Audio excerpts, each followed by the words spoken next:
Welcome back, Camden Catholic. Wow, it's been a long summer.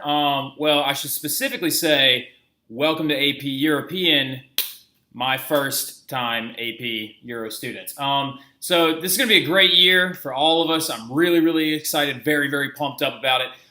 Mainly just because we're going in a lot of new directions. Your class is going to be so individual and unique from anything that I've ever taught before and that you've probably ever taken before. So this is going to be a great opportunity for us to do something groundbreaking together, right? So to start off with, I just wanted to say welcome to the course. And I'm mainly doing this because I'm trying to check in on your summer assignment stuff that you should have gotten started a long, long time ago, all right?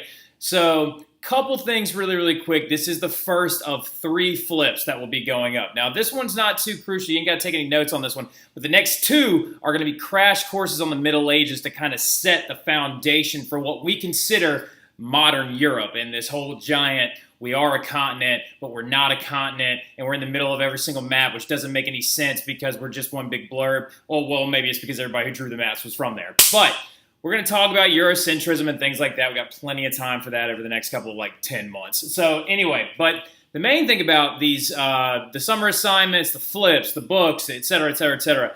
The one thing I wanted to do is show you the new and improved flip style for AP European. Now, the reason why we're doing it a little bit differently is because in AP Euro, we're not going to be using a lot of presentations with a ton of words on them. It's going to be a much more along the lines of group discussions, bringing to the plate, baseball reference, but bringing up what you already know, things we've learned in class prior, things that you've learned at home through flips, a lot of different things, right? Now, a part of that is being able to listen, being able to not just blindly write notes down and just get things done. Because let's be honest, what are we trying to do here? We are trying to beat that AP test at the end of the year, right? We're trying to get 4s and 5s, mainly just 5s. So the big part about that is you need to be able to listen. You got to be able to listen. You got to be able to hear what I'm saying, and you got to be able to pick up on some visual cues. For example, instead of doing the old school flips that some of you have never had me before, actually more than half of you have never had me before, which is really, really interesting. We'll get to that later. But for those of you who have had me before, my flips are usually my face small up here in the corner. But nowadays, what we're going to be doing is, if I decide one day to talk about, I don't know, Isaac Newton or Francis Bacon or Europe in the 1640s, I can now just throw these pictures up and do whatever I feel like, right? And this is going to force you to actually listen to what's going on in this discussion instead of just and just writing blindly, right?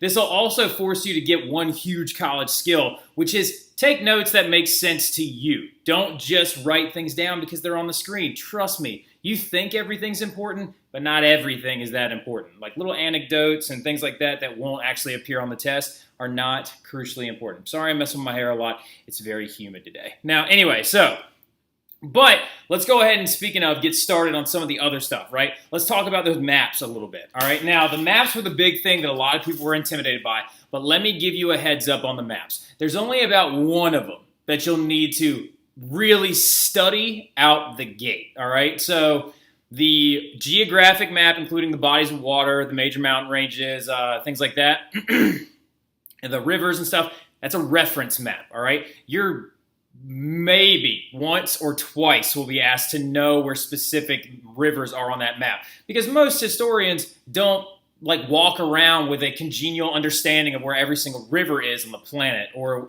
et cetera, et cetera. We know where the major ones are. I know where the Arno is, the Thames, the Tiber, ones like that, Tigris, Euphrates. We all walk around with understandings of where things like that are, but we don't actually all walk around knowing where the Vlodstack River is, or how far off it is from the Baltic Sea. It's something that we actually go back and reference, all right? So that's a big one. The map of Europe 1650, the map of 1815, the map of 1914, get those done, because I will be checking for those on the first day. Along with the geographic map, I'm checking all the maps, just for first and foremost, so you know that I'm checking all of them. But the big thing about it is those will come up as time goes on. The one that I want you to actually know and that you'll be quizzed on every D-Day, get it? D-Day? No? History thing? All right, anyway. Well, every D-Day we'll have a map quiz, and the early ones will all also be focused around the modern-day map of Europe. If we're going to be studying Europe from 1450 to the present, you should know where all of the countries are today. It's kind of a big problem if you don't. Also, the cities map. I will be including cities on not the first map quiz, but the next consummate ones. For example, a map quiz may have the modern day thing of Europe, but it may have a star where a certain city is located. I expect you to know where those major cities and capitals are, okay? So those two maps are the ones that you need to start looking over before we get back into school, all right? So it's the major cities and the modern day map of Europe. The other ones are almost purely reference, but they will come up, but I will give you prior notice when we're actually going over them. They'll actually also be used to start off time periods. We'll get into that the first day though, but for the first couple map quizzes, no, the modern day map of Europe and the major cities. Got it? Good. Appreciate it. Now, anyway, the other thing I wanted to bring to the table right now is the fact that I guarantee 50% of you, minimum, have yet to start reading a book yet. Now, a couple things about being an adult in this world. Reading's good. It's good for you. You need to start reading like historical material so you can actually be able to understand the language that's used on the AP exam. That's why we're doing this. This is now, remember, like, this isn't freshman year, y'all are seniors. We're trying to get college credit. We're trying to like save you money in the long run from student loans, right? So don't do yourself an injustice by not reading a book, okay? So let's go ahead and like do a couple little book reviews of these different books that I've actually came up. I'm going to go from my favorites to the ones I know least about / not a huge fan of, okay? So anyway, let's go ahead and start out with Sophie's Choice. Or not Sophie's Choice, that's a terrible movie, actually. Sorry about that. Sophie's World, all right? So Sophie's World was by Jostein Gaarder, is a comprehensive study of the history of Western philosophy, right? Now, the big thing about Sophie's World is that it's actually written to kids your age, no, sorry, not kids, but young adults your age and even below you. It's actually a complete novel style of a young girl's journey through the history of philosophy. When you get to the chapter on Berkeley, it'll blow your mind. I swear. I didn't see it coming. It freaked me out, but I will say that out of all the books that I've read this summer for this course, it's been my favorite, all right? It's engaging. It's very interesting. What is going to discourage a lot of kids out the gate, though, of course, is the length. It's 500 pages, right? It's about the length of a Harry Potter book, all right? So, but if you can read one of those, you can read this, all right? So now, if you haven't started reading a book yet, I think if you enjoy reading, you should definitely gun it and go for it and challenge yourself a little bit. But I understand if you don't want to. The other one, the next one that I found like almost tied, but just like not quite there, has got to be Edward Dolich's A Clockwork Universe. Now, The Clockwork Universe is a really, really neat, very well-written, engaging, very, very cool, humanizing tale of the Royal Society in London, which is basically the birth of what you think of as the scientific revolution, right? Now, the scientific revolution, of course, started when we talked about Copernicus and things like that, but we will get to those things when we talk about the celestial bodies and the movement of heavenly spheres and things like that later. But this is actually where it was groundbreaking because Isaac Newton is still considered one of the most prominent figures of that entire era. So this book does such an amazing job of discussing how far behind science was, especially even further behind than the Romans, and also leading up to them as they're just these intrinsic geniuses that honestly were just weird guys in a lot of ways. They performed very odd experiments and made fun of each other and yelled at each other and died in hilarious ways. Now, Francis Bacon's is so funny. I mean, you got Newton sticking stuff in his eye and it's very, very cool. I liked it a lot. I'm on the tail end of it right now, so I haven't quite wrapped it up yet, but the next two that we're going to talk about are both by Ross King. It's The Pope's Ceiling and Brunelleschi, right? So now, big thing about these two books. Ross King is known as a New York Times bestseller, okay? I had to read both of these in college, and I'm going to go back and I'm going to reread them again. He's a very, very good writer. He's an extremely good writer. He does a very good job of showing you, especially in Michelangelo and Pope's Ceiling, does a very, very cool, neat job of showing you how he was basically blackmailed / tormented into doing this ceiling because he was primarily a sculptor. It didn't make any sense to him why he had to paint a fresco. He didn't even necessarily know how, but he went for it and gunned it, and now he has one of the most fabulous pieces of art in the entire world. But it's very, I don't know.